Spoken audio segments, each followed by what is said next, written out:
Thank you so much for joining me on my second episode of Sally Talk, but my first episode of a series that I'm going to do for as long as it takes, called Surviving Suicide Grief. And I would need to start off by explaining that any series like this is going to have to start with my story. And so I have to be candid with you that I have been dreading this episode. But, you know, when I thought about doing this podcast, it was definitely something I wanted to do as part of it. But then when it came down to, it's time to do it, it's a little daunting. But I think I'm ready, as I'll ever be. So this is the story of my boyfriend, John, and we were together 7 years, and he took his life on February 16th, 2016. And I wanted to talk about this and share it because it's been 3 years, and there are certain things that I definitely have done to help manage it and help work toward being able to just function again. And so I wanted to share that, and it helps me to look back on it and see what worked and see what moved me forward, because it definitely cut me at the knees. It was definitely the worst thing that ever happened to me. I had never lost anyone. I had been very fortunate to have, at the time of my parents were alive, all my siblings, my children, my friends. I just had never had anything like this, anything anywhere near happen like this. So for me, this is grief to me. I would imagine that there's similarities, but the more I've experienced it as the years gone on, I do see a difference in grief from suicide. And so this isn't going to be obviously the only episode. This episode is going to be my story.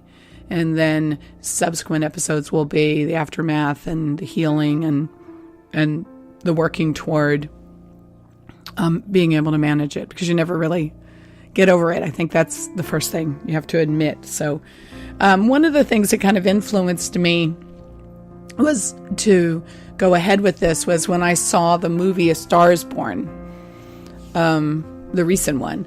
And spoiler alert, if you haven't seen the movie, and it's the fourth one. So there was the Frederick March, Janet Gaynor one. There was I think it was Janet Gaynor. Then there was the Judy Garland, James Mason one. Then there was the Barbra Streisand, Chris Christopherson one. So if you don't know how it ends, then I apologize if I'm going to spoil that for you. But when I saw the end of it, when I got to the end of it, I knew before I went to the movie, I knew how it ended. And when it ended, it was very, very well done, and the road to it and everything was all very well done. But it ended just like they always do.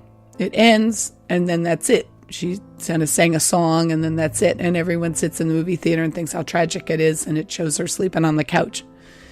And there's just so much more to recovering from it. And I don't know if they ever really show that in movies and if people really discuss it. And after Anthony Bourdain took his life in my suicide support group, we were all talking about maybe it's the survivors that need to talk more about it and talk about how hard it is to recover.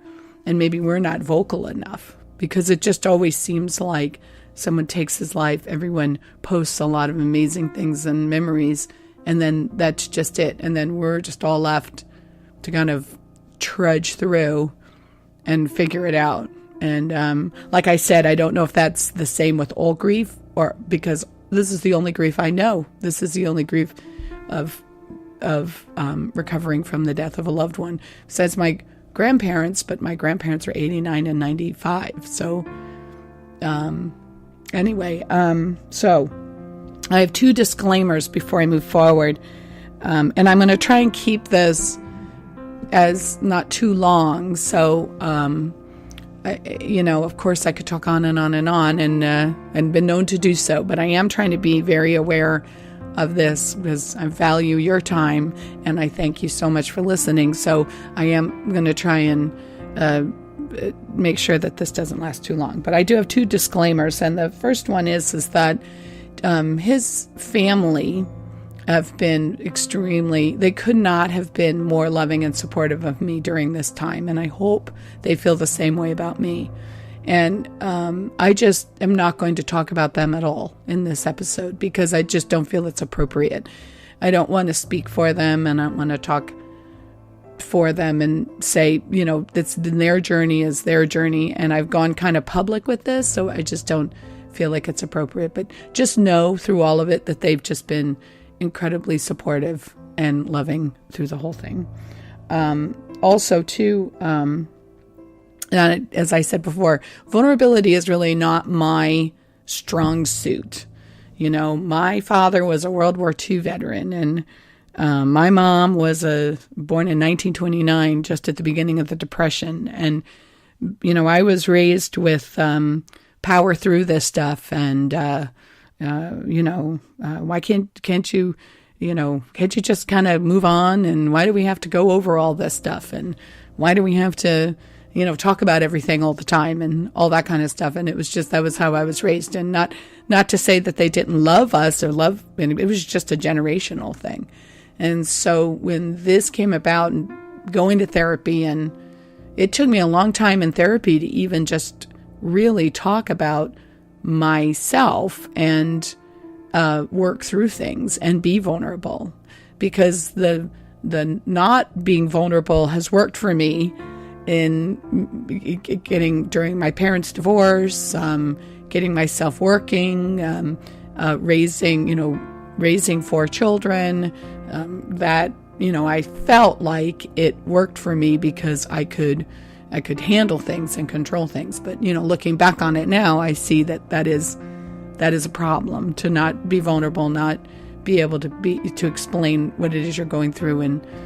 And so this is a real stretch for me, but I feel it's a necessary one for me to try and bring that out in me. So again, thank you for listening and indulging me. So this is helping me work, through that. So when John and I started dating each other, I was 46, he was 54. And I was realistic in understanding that we were both divorced and we both had baggage.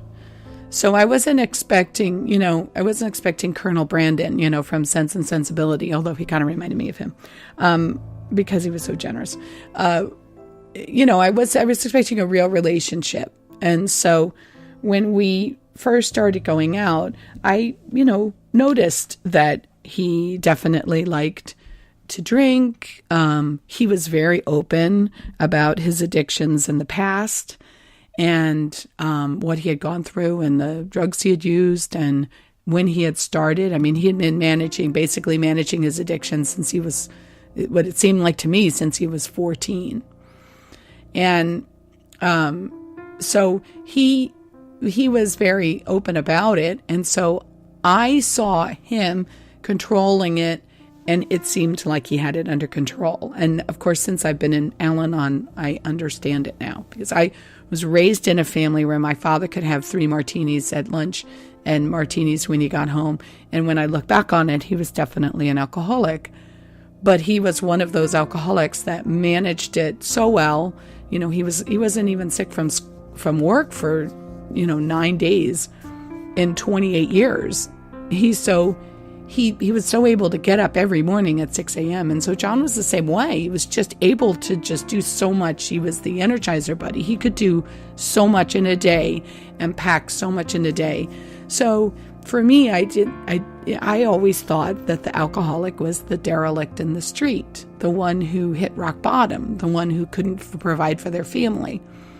And he wasn't that guy. So when we first started going out, I felt like he was managing everything and he was able to do it.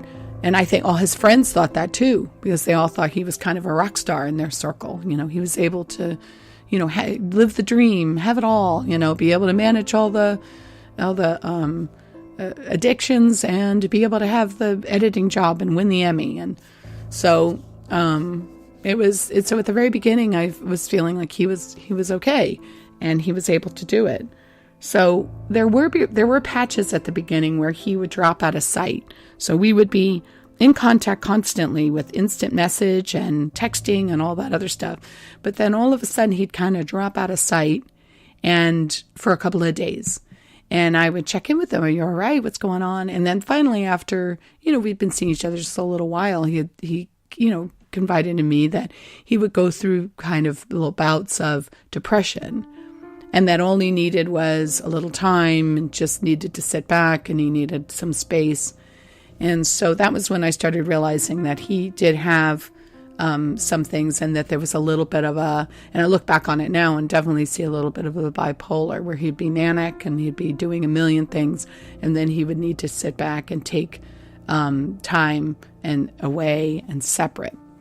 And eventually in our relationship, we got to the point where I shared that with him. We could stay in, we could hang out, we could talk about it, or we could not talk about it, but I could share it with him and be there with him. And during certain times in our relationship, those periods became very few and far between. And especially when he was sober, which I'll talk about in a minute, it was rare for him to have a depression of a few days. So that's where we thought it was going well. So, around 2014, everything kind of stalled. And I think it was because he was unhappy with work and with what he was doing. And I think he was drinking more. And it wasn't anything really dramatic like in the movies where it was a ultimatum or I don't think I can do this anymore or whatever. Although we did have our arguments just like anybody, but it never was really got to that point. But I was starting to think in the back of my mind that I didn't think that this was going to work out because I know that I had made a decision that I was never going to ride on the back of the motorcycle anymore because I just didn't know how much he had to drink. And I'm a single mom with 4 kids and there was too much on the line. I did not want to be in even just a minor motorcycle accident. And there were certain things I was starting to do to set my boundaries because I was starting not to feel as safe, or I'd drive home from things when we were out.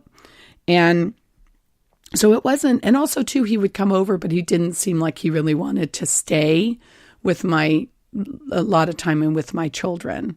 So I like I said, it wasn't a dramatic thing, but I think he sensed it and I think he wasn't feeling good. I remember him telling me that he would wake up in the morning and even though you couldn't tell because he was stone face, he liked Buster Keaton. He was very hard to read. I got to learn how to read him, but it was definitely hard to read his emotions. But he always seemed very up and he'd wake up and buzz around.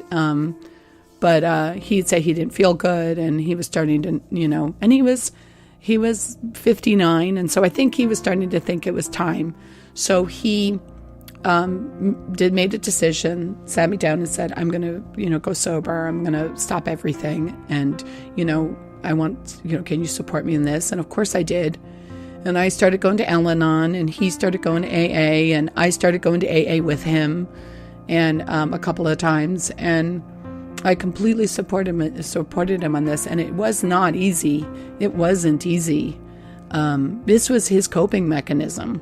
So it definitely was an adjustment. And it was something that, we went through together. And we set up kind of, one of the things I loved about him in our relationship, we were very good communication. And we started setting up things of just to make sure that we were on track, or that if he'd lose his temper or something like that, because he was working through this, for me to give him signals. And we just had this whole thing worked out. And so I really felt like it was going to be, I started thinking it was going to be successful and he was going to be able to do it. And he became very, very mindful. He started doing yoga. He was meditating every morning.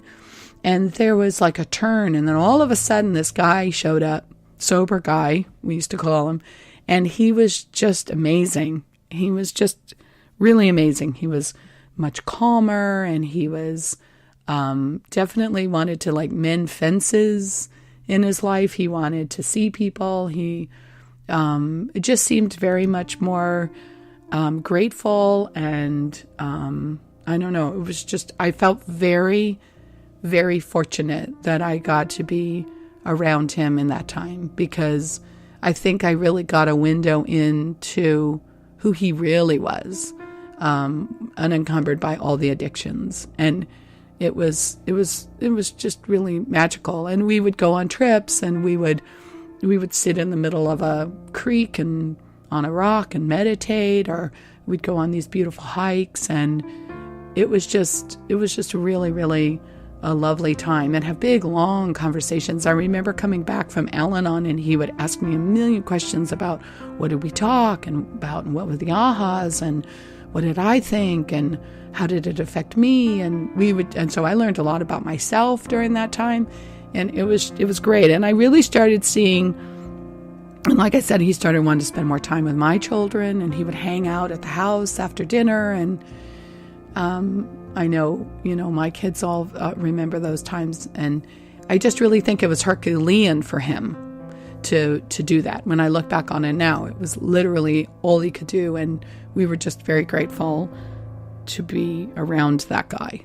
So even at the start of the idea of when he started thinking about doing the coffee shop, he was still very much in the zone, and it was just really, really nice. And so the coffee shop happened, and he decided that he didn't want to be an editor anymore. He was working on the Charlie Sheen show, and you could imagine it wasn't perfect. They had every food imaginable at the craft services, anything to keep everybody somewhat happy, because it was just such it was a hard show to work on.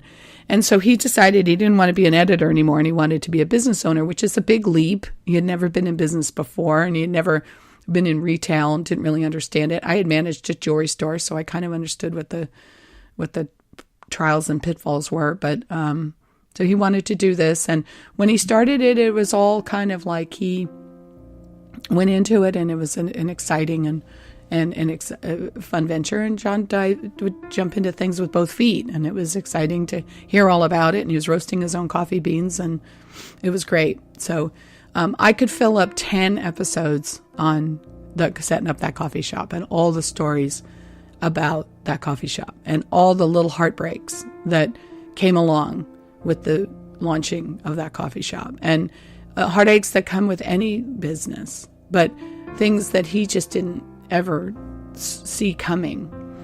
And so his ability to manage that was tested.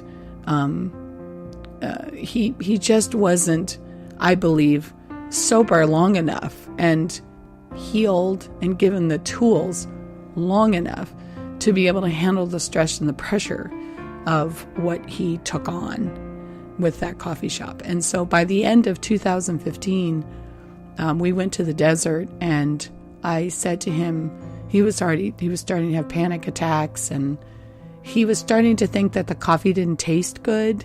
And I could definitely see a shift. He wasn't getting enjoyment in things. He stopped playing the saxophone. He stopped riding his motorcycle. He stopped watching television.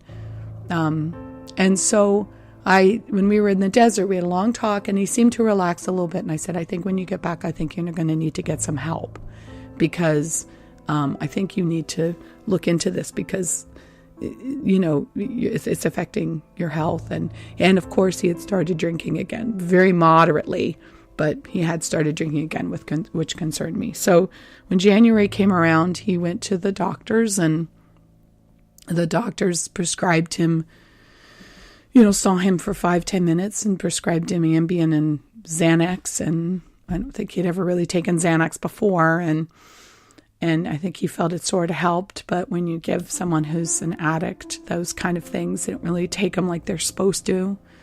And then he had started drinking again. And then he stopped eating. And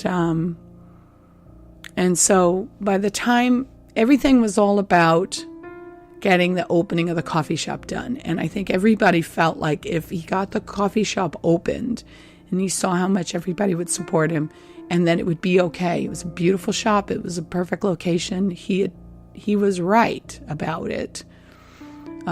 He'd be okay. And it was kind of like, I know this may sound crazy, but I always refer things to movies, but it was kind of like in the movie Moulin Rouge, where everyone kept saying the show must go on. Let's just get the show done. We'll sacrifice everything just to get the show on. And then once the show's on, then we'll all be fine, and then we'll deal with everything later. But, she's dying. So it's, they should stop. They need to take care of the person who's sick.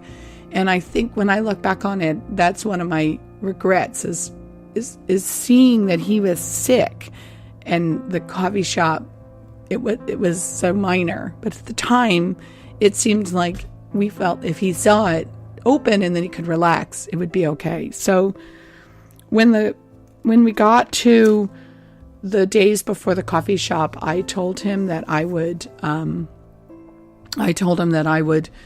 be with him, and I would stay with him for the 5 days before and during. But I said, but the next day, you're going to have to go somewhere. We're going to have to figure something out. And so that's what we did. The opening was great, and everyone was wonderful, and they were super supportive, and he was really blown away by it. But that night he was exhausted, and so the next day he was willing, and we went to the doctor's, and the doctor came in very quickly and was like, so what's going on, and so, John said, I've been thinking about, I've been having panic attacks, and I've been thinking about taking my life. And the doctor said, well, do you have a plan? And John didn't answer because he knew, he had history with his brother, and it's a whole nother story, but he knew that if he didn't say anything, then they knew he didn't have a plan. So he didn't answer, and basically was no. And so the doctor goes, well, what's going on with you that you would have this anxiety? And he said, I opened up a coffee shop. And the doctor said, oh, okay, well, that's it. Well, is it open now? Oh, well, now you'll be fine. Here, I'll give you, I'll write you a prescription for, a prescription. And I said, well, what is it you're going to write the prescription for? And he said, well, lithium. And I said, well, he's already taking Xanax and Ambien. And the doctor goes, oh, well, it doesn't matter. This won't take effect for 30 days anyway, which still is mind-boggling. So we sat there with this doctor who'd been there like 3 minutes, and I said, well, we need to talk to somebody else. Like, we need to see what is available for him, because we're here to talk to somebody. And so he said, well, okay, well, I can send you down the hall and to social worker. So he sent us down to the social worker, who is the sweetest young man, and he was Orthodox Jewish. And the only reason I bring that up is just because he was very calm and very sweet and very, but he had his prayer shawl, and he was really Orthodox, and so he was very calming and soothing and sweet. And so we sat with him, and so we finally convinced him that John needed to do something. So he decided, he said, well, there's a 30-day program in Woodland Hills that he can go into, and it's open, so he can use his phone, and he can contact loved ones, and people can visit him. So I said, well, that sounds good. And John was completely for that. So they did a blood test. We started running the paperwork, and he said, so we said, okay, can I drive him up there now? And he said, well, no, it's going to take a while for the paperwork. So I'm going to make an appointment for him in the morning. And so we kind of looked at each other, and I said, well, I think we need to go now. Can we just go and sit in the waiting room? And can we go in, go sit in the waiting room, and then maybe they'll take us early? And he said, no. He said, it'll be okay. Just let's get the paperwork done, and then you can bring him in tomorrow morning at like 9:30. So John got a call from the coffee shop, and he went outside, and this man looked at me. I'll never forget it. And he said, he brought you in with him, so he's going to be okay. You're going to be okay. Because if he brought you, that means that he's not going to do anything. It's all going to be okay, and he can go tomorrow. And I said, okay. And it was that point where that's a hard thing, is when you're the person with them, you think you're overreacting and you worry you're overreacting. But he was saying, in the panic attacks and everything, he was saying things like, it would be better off without me, and all those signs. But then he was able to pull himself together during the day and get all showered up and look nice, even though he was too thin. But so it was so weird for me, because I was constantly going in this, am I overreacting? So when this person in a medical, he is, and this is what he does, looks at me and says, no, it's okay. You don't understand. He brought you. That's really a big sign. That reassured me. So we went home. And John was very calm, and he was, we talked about how we were going to go the next day, and we were going to set him up, and it was good. He can talk to people from there, and the coffee shop would be able to run by itself, because he had this manager who was wonderful. And so this was the 15th of February, and so we got Zankou chicken, and we watched TV, which was unusual. We hadn't done that in a while, and he had taken a nap in the afternoon, and so we went to bed. And then in the morning, in the middle of the night, he had a panic attack, and he was very upset, and he would pace back and forth and say how it was a huge mistake and how he should have never done it, and what was he thinking, and that it's a disaster and he's ruined, and it was awful. And I couldn't think. I was like, what should I do? Should I just call 911, or should I we're going tomorrow at 9:30? And then, so he took an Ambien, and he calmed down, and then he was calmer. And so I just said to him, I went, look, tomorrow we're going to go, and this will help you, and you're going to be okay, and everybody loves you, and you haven't ruined everything. Everybody loves you so much, and it's all going to be fine, and we'll go tomorrow, and the coffee shop will run itself, and it'll be fine.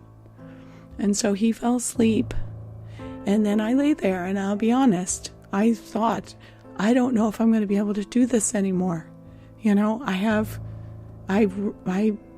my own business, and I support my whole family, and I have my sons, and I don't think I can do this, and we're going to have to rally the troops, and this is really hard. And I remember just lying there thinking it, and I fell asleep probably about, I don't even know, 3 a.m.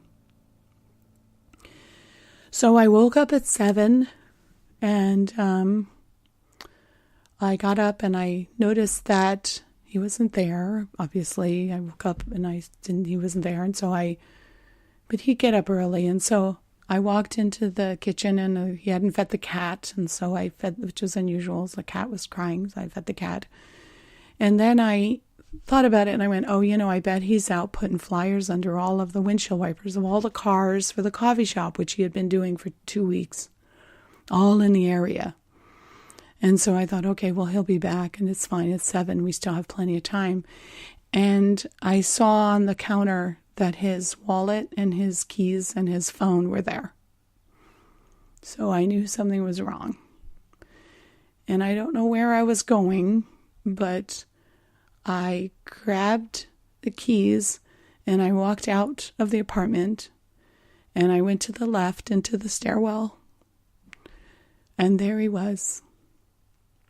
And he had hanged himself in the stairwell off the railing. And there was his step stool and his sandals. And as I've told people who, my mother and people who worry about me, it's hard to describe that it wasn't grotesque. It was hard to describe. It's hard to describe, but it was a huge shock. But of course, I went into this mode, and the first thing I did was I went into his apartment in the kitchen, and I grabbed a knife, and I cut him down, and I put him down onto the ground. I do not know how I did that. I don't know how I did that, but I put him down on the ground. I knew he was gone. I've had enough CPR training. I knew he was gone. A woman down the hall, a neighbor, she must have heard me. I must have screamed or something, and she came down. But I know before she came down, I was saying to him, why did you do this? Why did you do this? Why did you do this? Why did you do this? And so maybe that's what she heard. I know I said that over and over again. And so she tried a CPR. She had dialed 911. She handed me the phone. We called 911. The police came. Firemen came. They took him into the hallway. And at one point, I was left in the stairwell by myself, and I sat down on the stairs next to the step stool and held the sandals kind of to my heart, and I just talked to him and I said, I can't believe you did this. You were gonna be okay. We were gonna make it okay, and I can't believe you did this, because I really believed he was still around, and because I believe that, and so I wanted to just tell him that we would have been, that I loved him, and that we were gonna make it okay. And a policeman came in and he said, you can't be out here. Come inside. So I came inside. And then as soon as I came inside, I realized I needed to call his ex-wife, his mother of his children. And I needed to call her because the children needed to be the first to know. I didn't want, because he was kind of famous with the coffee shop, and I didn't want it to get to them without her. So she was there immediately, and the only thing I'm going to bring in with her, just because she was there immediately, and we cried and cried and cried, and I'll never forget how amazing she was. She was amazing. So she and I both decided she needed to go take care and talk to the kids, and my heart broke in half again, because she had to deliver that message and that information to her children. It was just unbelievable still to me. So I called my pastor. He was amazing. And I knew I had to stay there because it was a crime scene. And they asked me crazy questions like, why was the knife out? It was crazy. But I understood. They had to rule everything out. And there were 3 policemen. So this is an important story. So there were 3 policemen, which was strange. And the 2 policemen were very policeman-like. They were very respectful, very nice. But one was very matter-of-fact. And the other one was young, and he had been in the coffee shop. And so when I was telling who he was and telling a little bit of background, he said, oh, I know him. I met him. I went into the coffee shop, and the veneer of the cop kind of dropped. And he was like a person that was like, I just talked to him. And he was just shocked. He was such a great guy. And I was like, yeah, he was. So they got called away by the firemen, and they went out in the hallway. And the third cop, I realized, had been standing there with his hands in front of him for the whole time, hadn't asked me any questions. And so when he and I were both alone, I must have been sitting there, and I just kind of started saying, I can't believe this happened. I wish I'd woken up. Why didn't I wake up? I don't know how this happened. What did I do? I can't believe it. And he walked over to me and he said, I heard you called your pastor. And I kind of looked up at him, and he said, I'm a man of faith. I need to tell you that God's going to walk with you every step of the way. And I said, I just looked at him.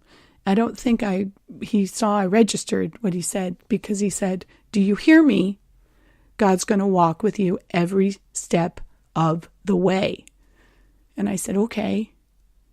And I felt all of a sudden and I feel it now, I kind of felt this kind of wave over me, like it made me strong. It just gave me strength. It just gave me, So the other cops came back and they said, you can go now. We've gotten all the information. Do you have a ride home? And I said, so I called my son, and my son, that was, of course, shocked and said, I'll be right there. And he's driving over, didn't live very far away. And the cop took me, the one who told me that God was walking with me, he took me and he put his arm around me, and then he walked me out the door, and I could either go to To the right was John, and on the ground under a sheet. And the left was where I found him. So I just said, let's go to the left, and because I want the fastest way out. So he took me down the stairs. And I remember thinking as we were going down the stairs, as he was walking with me, and I've since had so many references to walking with God, walking with you, or someone walking along you with you. I just hear it all the time now. I thought to myself, if God sent me this message at the worst moment of my life, and I got this message, he got this message to me, then I didn't fail with one of his children. That I may have made mistakes, but in his eyes, if he's going to walk with me, I didn't fail. And I clung to that, and I'm going to talk more about that in the next episode in the aftermath. I clung to that because if I hadn't had that to hold on to, that I didn't fail everyone and fail John, I might make it through. So we walked out, and this policeman, and he hugged me, and he turned me around, and he put me into my son Matt's arms, because my son Matt had walked up, and my big grown son, 6'2", and who hugged me. He had brought my mother, who hugged me, and then he poured me into the back seat, and I rode off. And I remember looking out at the window and staring out the window, and I read about this and heard about this, but you look at everybody walking along, walking dogs, laughing, cars going by, and you go, wow, life is just still going on, and mine has just crashed to a halt. And that's a crazy moment when you just don't see how you can move forward at all, but yet everybody else is just going along like everything is normal. And so to this day, when I drive by and I see police cars and fire trucks in front of anywhere, I always say a prayer to that person inside who's suffering, because it's because you know that their lives are never going to be the same if it's anything like I went through. So my takeaway from this, and like I said, we're going to talk about more, and if you're still with me, I thank you so much for sticking through this. I know it's a horrible, sad story, but it's happening all around us. And to more and more people, it's so tragic. And I think the more the survivors speak out and talk about what it's like to go through and how hard it is to recover from, you never do recover. There's not even really terminology for it, because how hard it is to manage, I guess is the term. I don't know if it would help, if it would stop anyone, or if it would help people see beforehand, maybe to step in, but I'll talk a lot about that next one. But my takeaway in this is that life is full of suffering, and we suffer. If you haven't suffered, you probably will at some point. There's no real avoiding it. But the most important thing is what do you do to recover? What do you do to move forward? How do you take the steps needed to get back on your feet for you and for me, the people who depended on me? And it was very hard, but it's possible. So I'm going to wrap up my episode with that, and I will pick up with the aftermath in next week's episode. And thanks so much for letting me share this and letting me be vulnerable. So I will talk to you next week. You're up in the sky, I'll carry you home.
walk through